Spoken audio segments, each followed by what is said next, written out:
전도사님 한 분이 결혼을 했답니다. 식을 마치고 집으로 왔는데 사모님의 짐 가운데 조그만한 함이 하나 보였습니다. 궁금해서 물었답니다. 그랬더니 사모님이 하는 말씀이 다른 것은 몰라도 앞으로 이것만은 절대 열어보시면 안 돼요. 그렇게 부탁을 했답니다. 사모가 너무 간곡하게 부탁하길래 전도사님은 무척 궁금했지만 워낙 간곡한 부탁 때문에 약속을 했습니다. 그래서 이 전도사님이 이제 시간이 지나서 목사님이 됐습니다. 그렇게 까맣고 잊고 있던 어느 날 이제 목회하는 활동이 한 20년이 지났답니다. 어느 날 이사하게 돼서 짐을 정리하다가 20년 전에 그 통을 우연하게 발견하게 됩니다. 이제는 20년이 지났으니 괜찮겠지 하고 통을 열어보니 거기에 달걀 3개하고 현금 200만 원이 들어있더랍니다. 도대체 이게 뭐냐 궁금해서 목사님이 하도 궁금해서 사모에게 물었습니다. 약속을 깬 것은 미안한데 도대체 이게 뭐냐 그랬더니 사모님이 이렇게 머리를 극적하더니 이렇게 얘기를 하더랍니다. 내가 당신하고 결혼을 해서 당신이 목회하는 중에 한 가지 다짐한 게 있는데 결혼 후에 우리 목사님이 주일 난예배 때 설교할 때마다 내가 설교가 시원찮아서 꼬박꼬박 졸면 그때마다 달걀 1개씩을 모았어요 그러더래요. 그러니까 이 목사님이 너무 행복한 거예요. 20년 동안 3번밖에 달걀이 3개밖에 없으니 나는 20년 동안 내가 사모 보기에 이렇게 설교를 잘했나 보다 그랬어요. 그래서 목사님이 매우 기분이 좋아서 20년 동안 내가 3번밖에 졸리는 설교를 안 했다는 거에 마음이 흡족했어요. 그래서 한 가지 더 궁금한 게 있죠. 그 200만 원은 뭐예요? 그랬더니 이 사모님이 말을 쭈뼛쭈뼛 하니 그러더랍니다. 그건 달걀 판 돈이에요. 그러더래요. 거의 매주 졸았단 말이죠. 그러니까 달걀 하나 모아서 꽉 차면 내다 팔고 돈 모으고 이게 벌써 20년째 반복된 건데 중요한 것은 이 목사님은 자기가 설교를 잘한다고 생각한 겁니다. 저도 신대원을 졸업하고 수십 명의 우리 동문들이나 또 많은 분들을 만나보면 모든 목사님들은 자기가 설교를 잘한다고 생각을 해요. 어느 누구도 예외가 없습니다. 뭐 큰 교회든 작은 교회든 뭐 10년 됐든 누구든 목사님은 다 본인이 설교를 잘한다고 생각을 해요. 근데 성경에 보면 이런 말씀이 있어요. 같이 한번 읽겠습니다. 시작. 사람의 행위가 자기 눈에는 다 깨끗해 보여도 여호와께서는 그 마음을 꿰뚫어 보신다. 사람들은 모두 자기 눈을 가지고 있습니다. 자기 눈에만 의지하면 사실 시각장애인과 똑같습니다. 다른 눈을 의식하고 사는 것이 신앙인의 가장 기본인데 신앙인이 아니더라도 자기 눈과 남의 눈 2개의 눈을 갖고 있다는 것을 항상 잊으면 안 된다는 거예요. 그래서 많은 사람들은 항상 자기는 옳습니다. 내 말이 맞고 나는 다 옳아요. 그런데 오늘 남의 눈, 여호와의 눈, 즉 하나님께서는 그 마음을 꿰뚫어 보시는 눈이 있다는 것입니다. 그렇습니다. 우리의 신앙은 애매하고 뭘 믿어야 할지, 뭘 어떻게 정의해야 할지 너무 광범위해서 점검이 잘 안 될 때가 종종 있습니다. 해서 오늘은 이 4가지만 기억을 해라. 성경에 보면 성경을 종합적으로 신앙생활하면서 이 4가지만 기억해라. 첫 번째, 우리가 꼭 기억해야 할 첫 번째는 하나님은 당신을 위해서 길을 만드신다. 이 사실 첫 번째입니다. 하나님은 당신을 위해서 길을 만드신다. 내 길을 내가 정하는 것 같은데 전적으로 내 길은 하나님이 만드신다는 거예요. 하나님이 막으시는 길도 있고 터주는 길도 있고 사람마다 자기가 정하는 시간이 있는데 그리고 가고 싶은 길이 있지만 그 길은 내가 가고 싶다고 갈 수 있는 길이 아니더라. 하나님이 길을 만들어 주셔야 된다. 그래서 하나님은 언제나 내가 생각하지 못하는 길을 만들어 주시는데 요나라는 사람은 하나님의 명령을 받고 도망갔다가 하나님이 다시 길을 만들어 주신 것이 요나였습니다.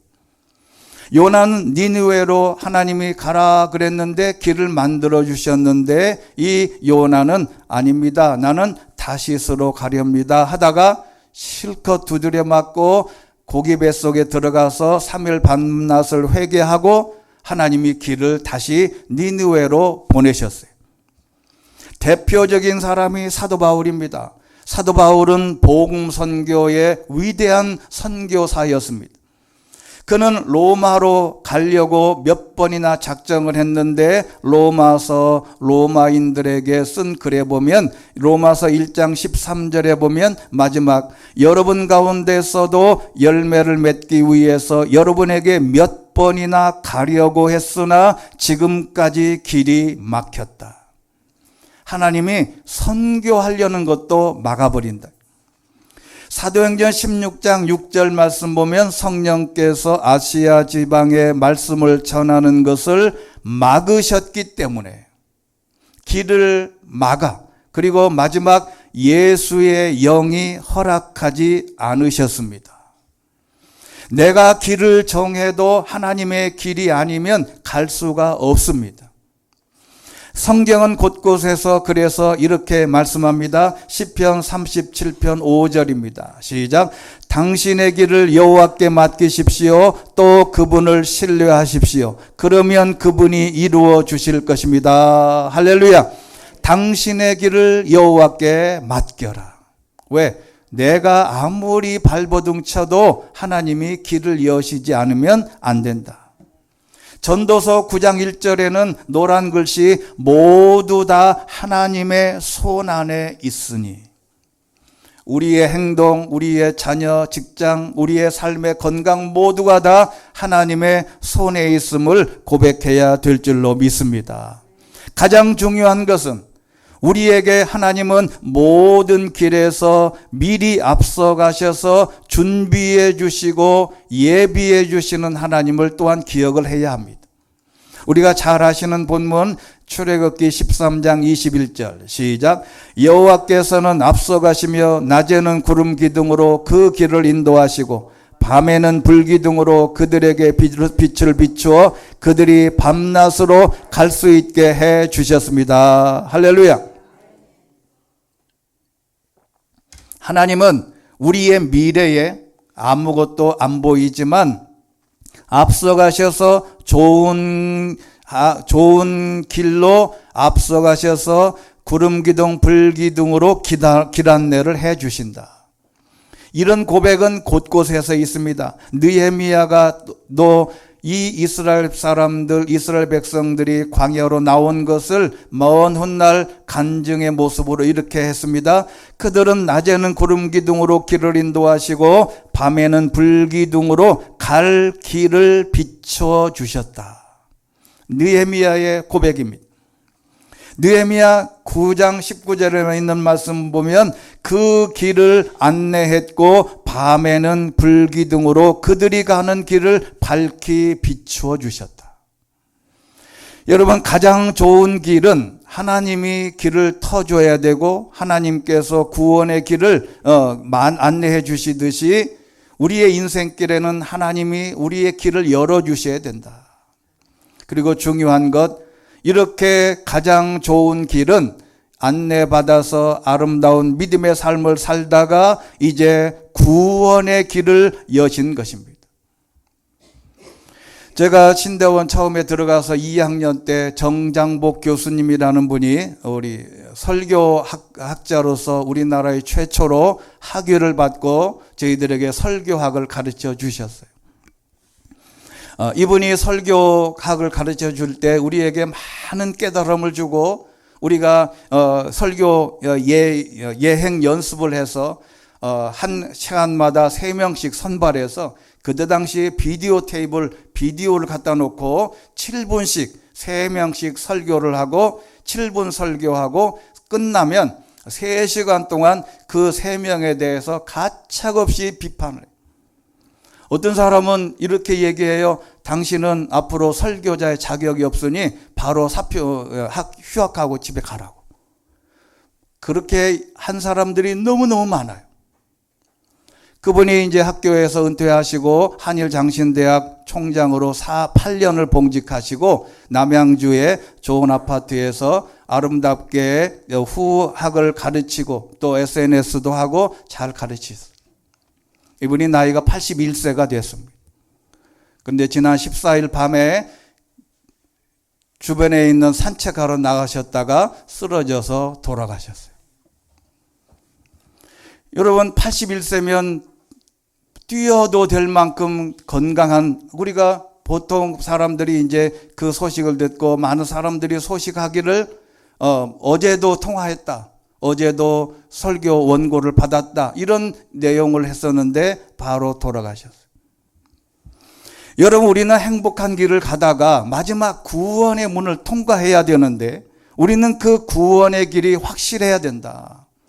여러분, 요한복음 14장 6절에 놀라운 말씀이 있어요. 예수께서 의심 많은 도마에게 말했습니다. 나는 길이요 진리요 생명이니 나를 통하지 않고서는 아버지께로 올 사람이 없다. 구원의 길을 예비해 주신 줄로 믿습니다. 여기 길이라는 말은 호도스라고 하는 말인데 중요한 것은 말 그대로 길이고 또 하나는 사고방식입니다. 내가 곧 길이요, 이 말은 나는 내 사고방식대로 따라와라, 그런 겁니다. 내 사고방식대로. 우리 자신의 사고방식이 아니라 하나님, 예수님의 사고방식대로 나를 따라오면 영원한 나라로 이끌어 주신다. 이 따라가는 방법은 그것을 가리켜 다른 말로 신앙 고백이라 말합니다. 성경에 보면 신앙 고백을 베드로만 알려져 있는데 그렇지 않습니다. 지난주에 말씀드린 대로 요한복음 11장 27절에 오라버니 오빠 나사로가 죽었을 때 예수님을 영접해서 마르다가 예수님께 고백했습니다. 주여, 주는 세상에 오실 그리스도이시며 하나님의 아들이심을 제가 믿습니다. 이게 믿는 게 신앙 고백이에요. 그 유명한 베드로도 이렇게 고백을 했지요. 마태복음 16장 16절 시작.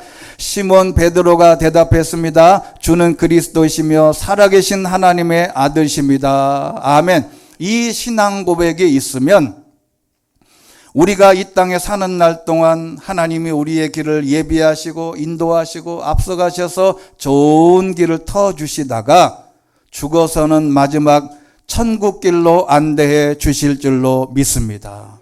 이 신앙 고백이 있어야 우리는 영원한 나라에 소망을 두고 살아갈 수 있는 능력과 힘이 생기는 것이죠. 자, 우리가 4가지를 기억하자고 그랬어요. 신앙생활의 첫 번째는 하나님이 우리의 길을 만드신다. 두 번째는 하나님은 당신의 전쟁터에서 싸워 주실 것이다. 여러분, 토마스 홉스라고 하는 사람은 영국의 유명한 철학자이자 정치 사상가인데 이 사람이 이런 말을 했어요.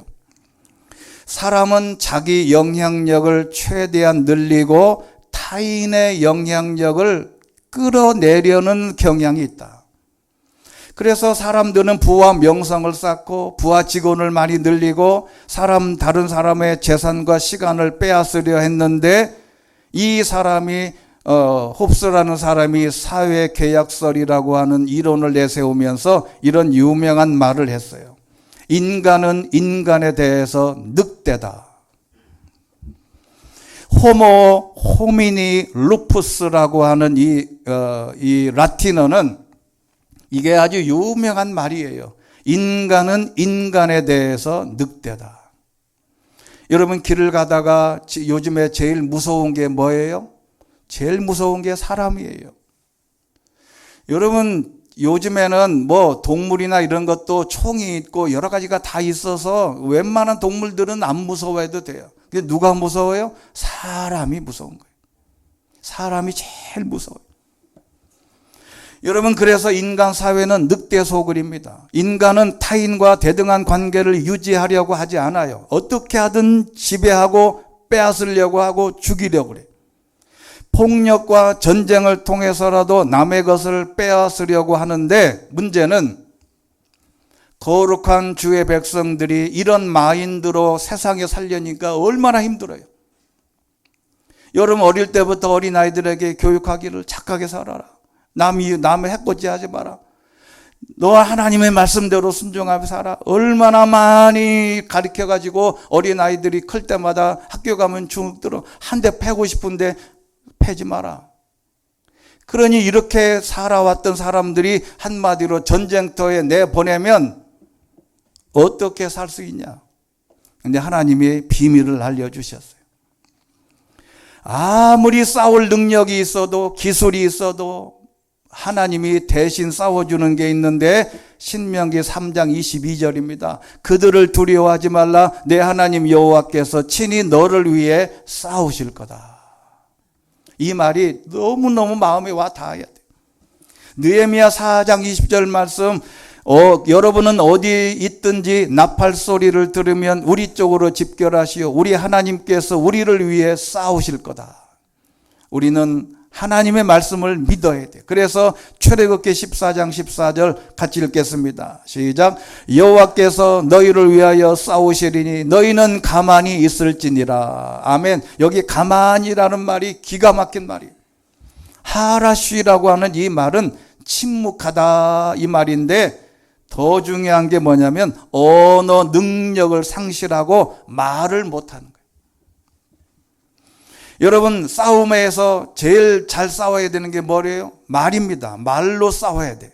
근데 아예 언어 능력을 상실하고 침묵하고 말을 하지 마라. 나대지 마라. 내가 설치면 하나님은 가만히 계시고 하나님께 맡기고 가만히 있으면 하나님이 알아서 다 해결해 주시더라. 여러분 이 전쟁터에서 우리가 살아나는 유일한 방법이에요. 내가 막 공격하고 나서서 막 싸우고 내가 이기려고 바락바락 악을 써도 안 된다. 결국은 왜? 그들이 더 악하기 때문에 그래요. 그래서 잠언 21장 31절 전쟁을 위해 말이 준비돼도 승리는 여호와께 달렸다. 전도서 9장 11절에는 강하다고 전쟁에서 승리한 것도 아니며 지혜롭다고 먹을 것이 생기지 않고 총명하다고 재물이 생기지도 않고 배웠다고 총애를 받는 것도 아니더라. 내가 머리 써도 안 된다. 삶의 전쟁터에서 승리하기 위해서는 자신의 능력을 믿지 말고 자기의 감정을 믿지 말고 하나님께서 싸워주시도록 해야 한다는 것입니다. 첫 번째 뭐라 그랬어요? 하나님은 우리의 길을 여시고 두 번째는 그 길에서 하나님께서 싸워주셔야 된다. 세 번째는 그러다 보면 힘든 일이 생겨요. 그럴 때는 기도는 최상의 약이다. 첫 번째는 뭐라고요? 첫 번째는 길을 여시고 두 번째는 하나님이 우리를 위해서 싸워주시고 세 번째는 기도는 최상의 약이다. 죄송하지만 한번 따라해 보겠습니다. 기도는 최상의 약이다. 긴 생길을 살다 보면 길이 막힐 때가 있어요. 진퇴양난, 앞으로도 뒤로도 갈 수 없고 애매하고 답답한 상황에 직면할 때가 많은데 그럴 때 세상 일반적인 사람들은 어디를 가냐면 점쟁이를 찾기도 합니다. 너무 답답해서 무엇인가 누군가에게 하기 위해서 샤머니즘에 빠지고 점쟁이에 빠지고 이상한 도사에 빠지고 이상한 사람을 찾아가서 이 문제를 해결하려고 해요. 기독교인들도 그런 사람들이 많이 있습니다. 그때 유일하게 기도라는 것이 떠오르는데 기도란 그럼 뭘까? 기도를 여러 방면으로 정의한 게 많아요. 방언으로 소리 높여 막 울부짖는 게 기도냐? 악을 쓰면서 주여 삼창하고 막 그런 게 기도냐? 아니면 어떻게 우리의 시간을 할애해서 10시간이고 하는 이런 게 기도냐? 그런데 제가 기도라는 말을 정의해 봤어요. 기도는 생각의 다른 표현일 수도 있습니다. 생각을 해라. 깊이 생각하는 기도하다 보면 머리 감다가도 지혜가 떠오르고 분명한 음성 없이도 방법이 지혜가 생기기도 합니다. 기도라는 것은 내 생각, 내 판단, 내 의견을 다 내려놓고 하나님의 뜻이 무엇인지를 깊이 생각하는 훈련이에요. 그래서 빌립보서 4장 6절에 이렇게 말씀합니다. 시작. 아무것도 염려하지 말고 오직 모든 일에 기도와 간구로 여러분이 구할 것을 하나님께 감사함으로 아뢰십시오. 할렐루야. 여기 기도라는 말은 프로슈케라고 하는 헬라어인데 우리는 기도로 번역을 했어요. 근데 이 번역을 앞에 있는 기도라는 말을 빼고 기도와 예배라고도 써야 돼요. 즉 기도도 예배 속에 들어가 있는 것이죠. 함축적으로 예배당이라는 뜻도 있습니다. 단순히 하나님을 부르는 기도라고 하는 것보다 중요한 것은 기도를 드리기 위해서 떨어지거나 적합한 장소에 가서 내가 조용히 생각하는 것도 기도다. 여러분 예수님이 한적한 곳에 가서 기도하실 때 예수님이 주여 삼창하고 기도했을까요? 제가 보기에는 안 그랬을 것 같아요. 예수님도 조용한 곳에 가서 깊이 묵상하고 하나님의 뜻이 무엇인지를 생각하는 훈련을 했을 것 같아요. 그래서 기도는 어떤 장소에 가서 깊이 생각하는 것입니다. 정리하면 기도란 예배의 자리에 있는 것만으로도 하나님과 말씀과 찬양을 하는 것을 말합니다. 그리고 예레미야 33장 3절 너는 내게 부르짖으라 내가 내게 대답하겠고 내가 알지 못하는 크고 비밀한 일들을 내게 알려줄 거다. 골로새서 4장 2절 시작. 항상 기도에 힘쓰고 기도 가운데 감사함으로 깨어 있으십시오. 아멘. 여기 감사함이라고 하는 게 중요한데 여러분 이 함이 이게 한글로 이게 한문으로 함인데 옷이나 물건 따위를 넣을 수 있는 네모지게 만든 상자이고 또는 신랑 혼인 때 신랑 측에서 채단과 혼서지를 넣어서 신부 측에 보내는 나무 궤짝이 함이에요. 그런데 우리는 감사함이라고 하는 이 함을 가지고 있어야 된다. 이 감사함이라고 하는 여기에 감사함에 여러분이 감사거리를 다 넣어 놓아야 돼요. 그리고 기도할 때 이 감사함을 열어보면서 기도해야 된다. 내가 기도하려고 하나님 앞에 간절히 기도하고 원망 가운데 하나님은 왜 기도를 안 들어주시나 성질 나가지고 하나님 앞에 기도하면 안 되고 그러다가 감사함이라는 것을 딱 열어보니 감사가 너무너무 많아요. 내가 지금 이 한 가지로 인해서 불평할 게 아니야. 그래서 이 감사함을 열어놓고 하나님께 기도하면 하나님이 기도를 들어주신다는 것이죠. 여러분이 인생길에 이 감사함에 많은 감사를 담게 되시기를 주의 이름으로 축원합니다. 그래서 이 기도는 그래서 기도 제목을 정하고 감사함을 열어놓고 기도하기 시작을 하면 또 다른 문제가 시작이 되지요. 그런다고 모든 문제가 앞에 할 때에 우리가 기억해야 될 게 있어요. 제가 대학교 2학년 때 여리고 작전을 한 적이 있습니다. 여호수아 6장 3절에 보면 여리고성을 앞에 두고 모든 군인들은 그 성을 둘러싸라 그 성을 하루에 한 번씩을 돌고 6일 동안 그렇게 해라. 그리고 마지막 날에는 7번을 돌아라. 제가 음대를 들어가고 나니까 그때 제일 갖고 싶은 게 뭐냐면 이거였어요. 지금은 이런 건 많이 없어요. 이런 건 다 없죠. 요즘에는 CD가 들어가 있고 막 USB로 다 되어 있기 때문에 이런 거를 하나 사고 싶은데 돈이 없는 거예요. 그러니까 제가 우연히 에로이카라고 하는 컴포넌트, 그때 당시에 30만 원 하는 건데 지금 하면 그게 한 300만 원 정도 할 것 같아요. 그 백화점에 갔더니 음향 전축 파는 코너에 가니까 내가 마음에 드는 게 딱 있더라고. 내가 저거를 사야 되는데 그리고 그 이튿날에 또 가서 요거를 내가 사야 되는데 3일 뒤에 가서 요거 사야 되는데 가 물어보고 막 한 원료도 보고 물어보고 4일째 가서 요거 내가 사야 되는데 며칠 만에 샀을까요? 30번째 갔다 오니까 저희 집에 와 있더라고.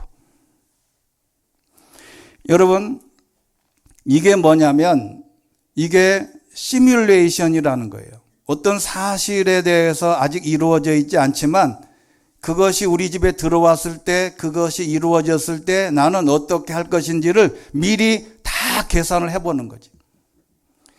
이 말을 예수님이 이렇게 말씀하셨어요.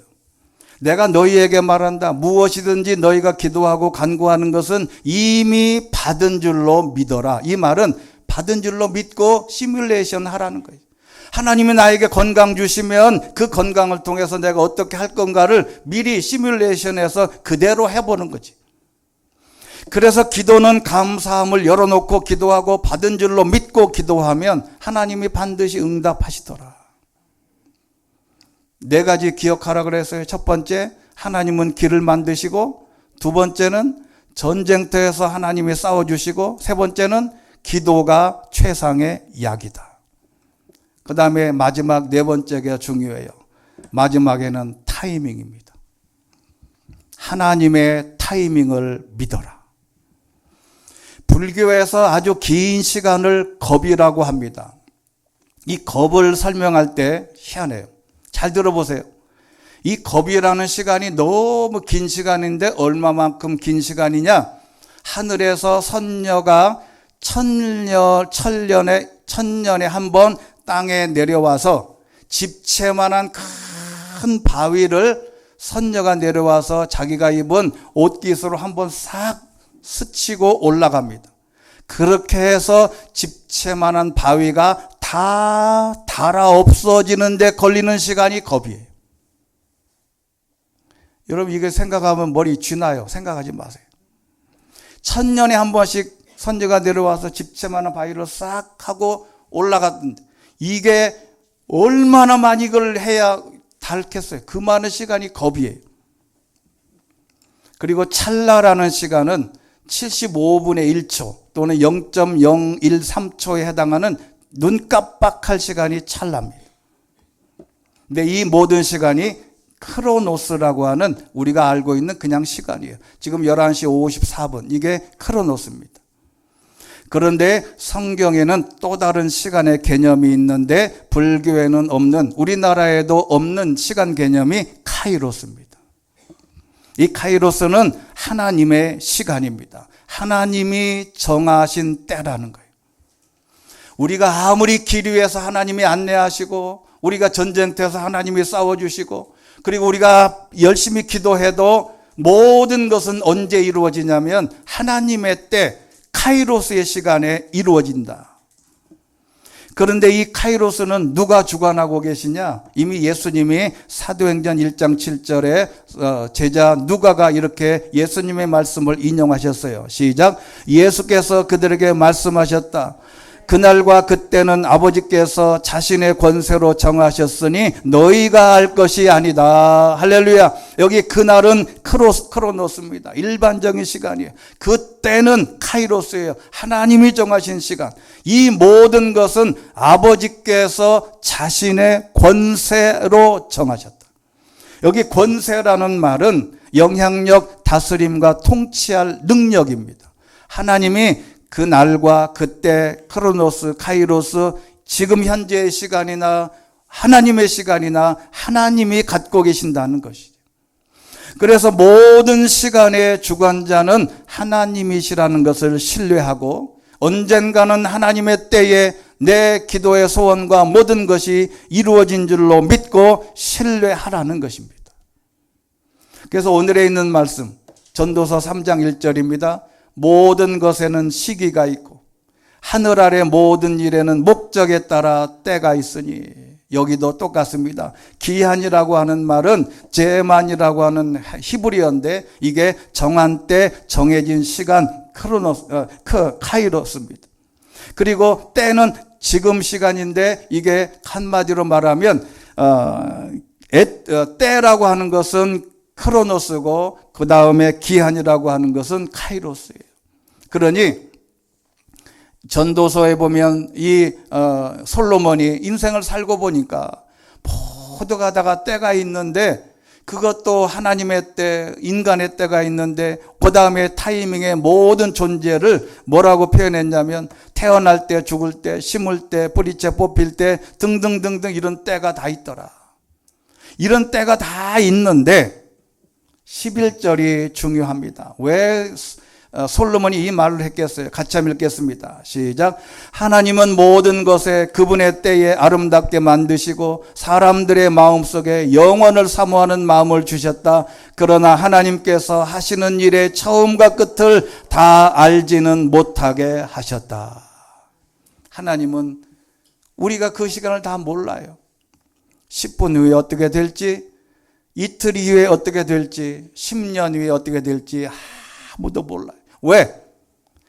영원을 사모하는 마음을 주셔서 영원한 나라의 소망을 갖고 사는 사람들은 하나님의 타이밍에 대해서 이루어질 것을 믿고 하나님의 타이밍을 기억하라는 것이.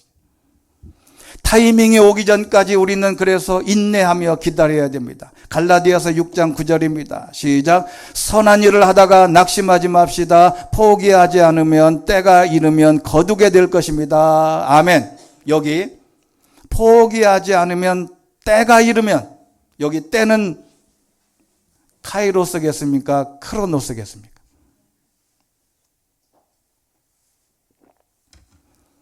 다음 주 시험에 납니다. 여기는 카이로스예요. 이제 설교를 여러분이 잘 들으신 거예요. 포기하지 않으면 때가 이르면 카이로스 하나님의 시간이 딱 되면 된다 이 말이에요. 여러분 이게 얼마나 중요한 것인지 선한 일을 하다가 기도하다가 열심히 노력하다가 시험 준비하다가 뭔가를 준비하다가 낙심하지 마라. 하나님의 시간이 되면 반드시 이루어진다. 그러면 그때까지 뭐 해야 되냐? 야고보서 5장 7절입니다. 오실 때까지 오래 참고 기다려라. 여기 오래 참고라고 하는 말은 헬라어인데 중요한 개념이 있어요. 불행과 고통을 견디며 끈기 있고 용감하게 버티라는 뜻이에요. 더 중요한 게 있습니다. 화내기를 더디하다. 화내지 말고 내가 어떤 문제를 될 때 안 될 때 막 하나님께 화내고 이웃에게 화내고 집에서 막 화내고 내가 왜 이렇게 돼 있는지 모르겠다고 승질내지 말고 가만히 그냥 기다려라. 그래서 정리하면 신앙생활이란 하나님이 반드시 길을 만드시고 준비하신다는 것을 신뢰하고 삶의 전쟁터에서 하나님이 지혜 주시고 싸워주심을 믿고 어려운 일을 당하면 기도로 승부하고 그리고 마지막 하나님의 타이밍을 기다려라. 이 네 가지만 기다리면 돼요. 자, 다시 한번 정리할게요. 네 가지. 처음에는 뭐라 그래요? 하나님은 길을 만드신다. 그리고 두 번째, 하나님은 우리의 모든 전쟁터에서 우리를 위해서 싸워주신다. 그리고 기도가 최상의 약이다. 그리고 하나님의 타이밍을 기다려라. 이 네 가지를 기억하면 됩니다. 마지막 하나 예를 들고 말씀을 마치겠습니다. 중국에 모소라고 하는 대나무가 있어요. 이게 대나무 싹입니다. 지구상에서 자라는 특이한 식물 가운데 하나인데 이 대나무는 심어 놓은 지 이게 5년 된 겁니다. 이게 5년 된 거예요. 5년. 요 싹이 5년 된 겁니다. 근데 드디어 5년째가 되면 겨우 죽순이 25cm 정도 이렇게 자란대요. 근데 그러다가 5년이 지나면 이 대나무는 기절할 정도로 빨리 자라는 거예요. 5년 동안 25cm밖에 자라지 않던 이 대나무가 5년이 지난 6년째부터는 성장하기 시작하는데 이 대나무가 너무 빨리 자라서 사람들이 기절할 정도로 빨리 자라는 거예요. 6주 만에 27m가 자란대요. 결국 6주 만에 빨리 자라는 것이 아니라 5년 동안 보이지 않는 땅 밑에서 27m를 성장할 수 있는 체계를 갖추고 있었다는 것이 타당한 결론입니다.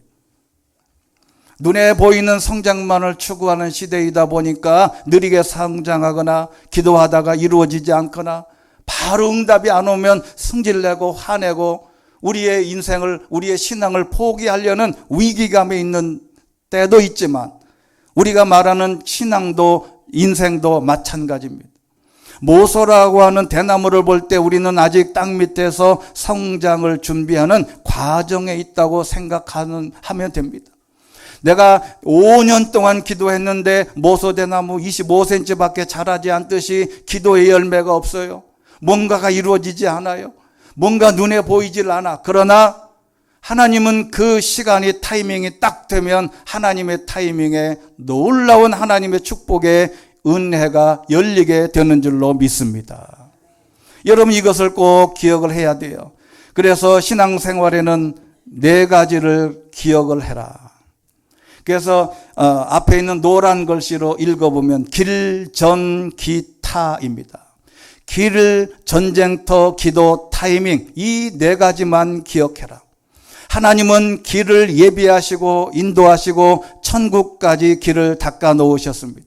그 전쟁터에서 우리는 내 힘을 의지하지 말고 하나님의 도우심을 받고 힘들 때 어려울 때는 기도하고 마지막 그 기도해놓고 모소 대나무가 5년 동안 25cm 자라듯이 그 모든 환경을 갖추어 놓고 하나님의 타이밍을 기다려라. 그러면 결국 우리는 승리하신다. 하나님의 약속입니다. 여러분 이 4가지 꼭 기억하시길 바랍니다. 길, 전쟁터, 기도, 타이밍, 길, 전, 기, 타. 다시 한번 따라해 보겠습니다. 길, 전, 기, 타. 다음 주에 시험에 나옵니다. 꼭 100점 맞게 되기를 주의 이름으로 축원합니다.